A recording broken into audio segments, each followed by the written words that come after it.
I have to beat myself.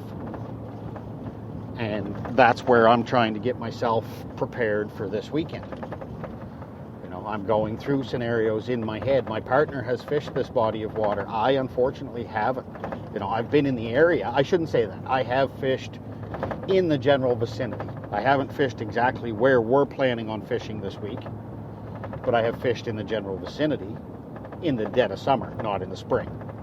And we've been fairly successful there in the dead of summer, in that vicinity. But like I said, I've never done it in the spring. So, live and learn. Time for me to learn. Hopefully we can learn fast. Hopefully we can be successful fast.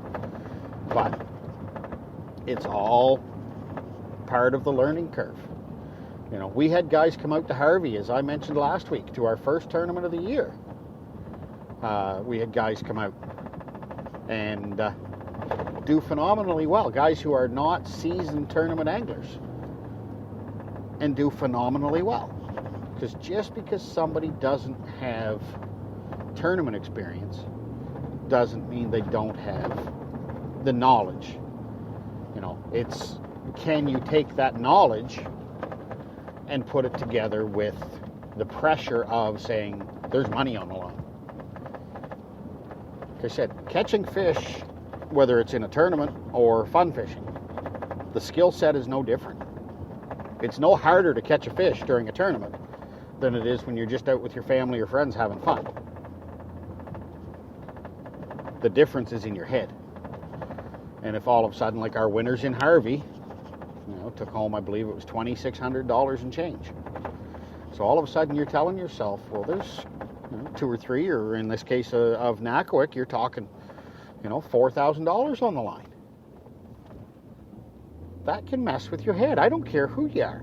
You know, yeah, guys like, you know, Amart, KVD, and, you know, Randy Howell, and like these guys that do this for a living. No, you tell them there's $4,000 on the line, and yeah, okay, you know, so it's a fun tournament. You know, it's obviously relative to what you're used to. But when all of a sudden you put that pressure of fishing on A, a time limit, and B, with money on the line, that's not what the average fun angler is used to.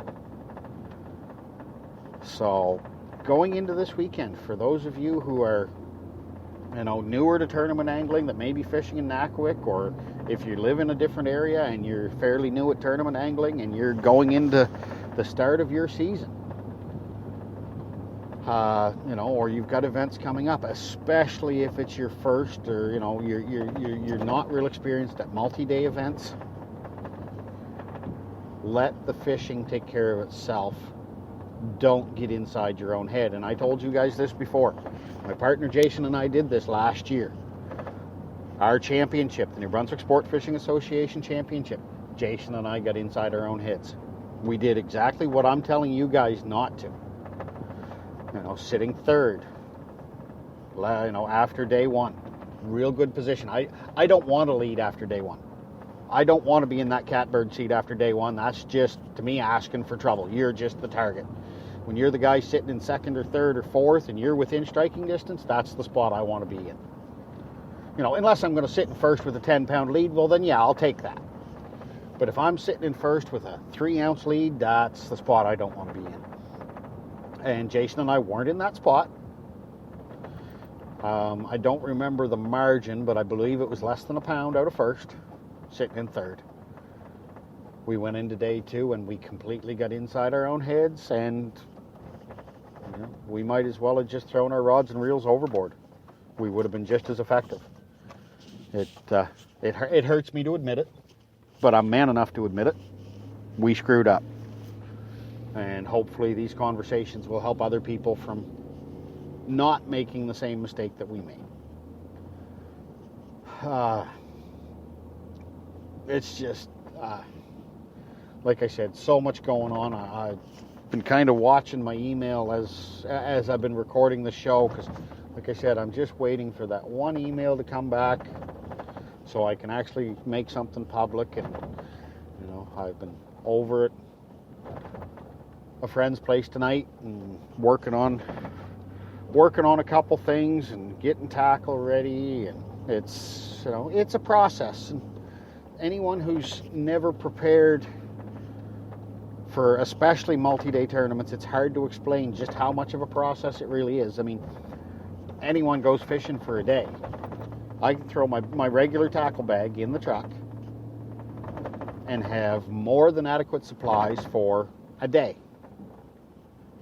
But if all of a sudden I have a particular bait and I have 3 or 4 specific ones that I use a lot of, and I never go anywhere without enough for, like I said, a day.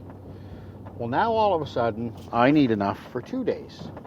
And well, if one of those colors gets turned on particularly, you know, how many do I carry? I can't carry an unlimited supply of everything. So then it comes down to decisions. Where's my priority? And this is where I'll be the first to admit I've made another mistake in years past or events past. I rely too much on my quote-unquote comfort zone. Oh, well, I'm going to make sure I have an abundance of these, and I leave myself short on something else. And no, there's no such thing as a perfect mix, because like I said, you cannot carry an infinite supply of everything. But don't hobble yourself by not giving yourself enough credit in your ability to use baits that are outside of that comfort zone. And that's, like I said, that's something that I've been working on since late last season and into this year, is breaking that comfort zone. And now I can go into this weekend with a much more diverse looking supply of baits. And okay, I'm still going to have a certain quantity of those baits that are in my comfort zone. But if by chance the bite is strong enough that I run out, I'm comfortable enough to go to a different style bait. Where 12 months ago, I would have panicked. I would have absolutely freaked out, like I might as well give up because I'm out of bait. You know, I may have 3 out of 4 trays in my bag that I carry with me still full. But if I was out of that particular bait, that particular style, and that particular color, I'd almost throw in the towel. And I had to get over that. I had to get beyond that. And hopefully you guys do too. You know, obviously the levels of experience listening are different. You know, some of you have been at it longer, some of you have been at it shorter. You know, it all depends on how you learned, what you learned, who taught you. But like I say, everybody has that comfort zone, and it's a hard hurdle to overcome, to break that comfort zone. But it's got to be done if you're going to grow as an angler, if you're going to improve your chances to win tournaments and to place, and you know, just to catch bigger fish, even if you don't fish tournaments, just to catch bigger fish. And I got so much running through my mind right now. I've got phone calls to make yet this evening, and like I said, it's just last week I was down. My energy level was down, something was off, and like I said, I know a bit of what it is, but I'm not going to get into it all. This week my energy level's back up, and I got so much on my mind I just don't even know what to talk about. I should say one thing, and I was pretty excited to be able to do it,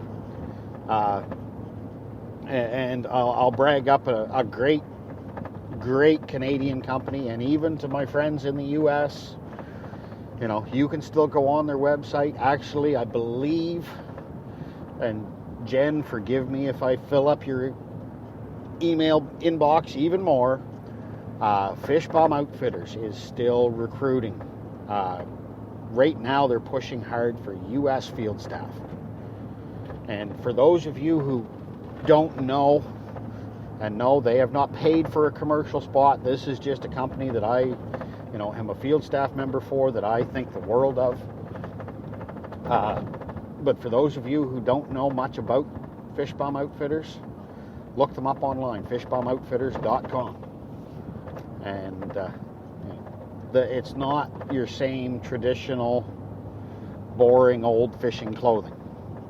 It's little bit edgier, little bit more forward thinking than some of your traditional fishing attire. Check them out. Great group of people. If you have any questions at all, drop me a line at the NB Bassin Facebook page, or email me at nbbassin.com or nbbassin@gmail.com. If you have any questions about ordering at all, shoot me a message. I'll bring you up to speed. But Fish Bum, just in the last 7 days, has finally released, and I say finally, and Matt, I apologize. I know it's been a long road for you guys getting the designs ready. It's finally from the point of view of the guy that was chomping at the bit waiting to put an order in. But they have, launched their full custom jersey line. They have a number of jerseys customized to different species. They've got smallmouth jerseys, sturgeon jerseys. I believe there's a tarpon jersey there, largemouth. There's lots. It pretty much, I'm not going to say every species, but most of the sport fish species that are out there, you can find a jersey. And then they have the option, if you are a sponsored angler, or you represent different companies, you can submit the logos for your companies and have your own custom jerseys made. And I was all set to order jerseys this year, and then Fish Bum announced that they were going to do this. So yes, our season has started, and I don't have my jerseys yet, but I can tell you right now, I am stoked to be able to post pictures of what I have coming when they arrive. I'm not gonna give anything away, but folks, and even if you're not a sponsored angler, there's nothing more comfortable on the water in a hot summer day than a proper tournament jersey. It offers UV protection, but it's light enough to be breathable and comfortable. So get on there. You can buy just a standard jersey and have your name put on the back of it. Buy one for your kids. You're taking your kids out to a fun tournament. Buy one for your kids. They'll love it. My young fella is stoked at the fact I told him that I'm going to order, he's going to get a replica jersey identical to mine. And he's absolutely stoked at that idea. So, check out Fish Bum Outfitters. They have, and if you're not looking for a jersey, t-shirts, hoodies, jackets are actually being redesigned right now, so they're down off the website, but they'll be back soon. They got a line of hats, decals, all kinds of stuff. Check them out, folks, because they are definitely a Canadian company that I'm more than happy to represent and toot their horn. I could go on, but I'm running out of time. So I'm going to get some more information out there. Saturday and Sunday this week, my Periscope channel at Quackers1976, Quackers 1976 on Periscope. Saturday morning, probably about 10 to 7 Atlantic time, 6:50 Atlantic time, I'll broadcast on my channel. I'll do the same thing Sunday morning, roughly the same time, just before our takeoff each morning. In the afternoons, 4 p.m. Atlantic time, 3 p.m. Eastern time, at NBSFA on Periscope. That's at NBSFA on Periscope. Tune in for our live weigh-ins. Both afternoons, Saturday and Sunday both, from the NBSFA Nackawic Open. Tune in and see one of our big events of the year. Like I said, we've got over 50 teams pre-registered so far. Good chance we're going to get up handy the 60 mark. Tune in, check it out, see who's taking home, see who's catching the big fish, see who's taking home the big trophies and the big checks. Ladies and gentlemen, my name is Donald Patterson. This has been another episode of NB Bassin. Once again, I have to thank Hooked on Canadian Angling, Fish Bum Outfitters, Southern Yankee Baits, War Dog Lures, and Northern Michigan Outfitters, as well as my wife and my son. And thanks to all of you for listening. Thanks to all of you who have bared with me through the last couple weeks while I got my head back on straight and got ready to go.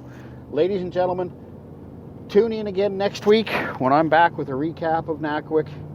Set the hook, keep those lines tight.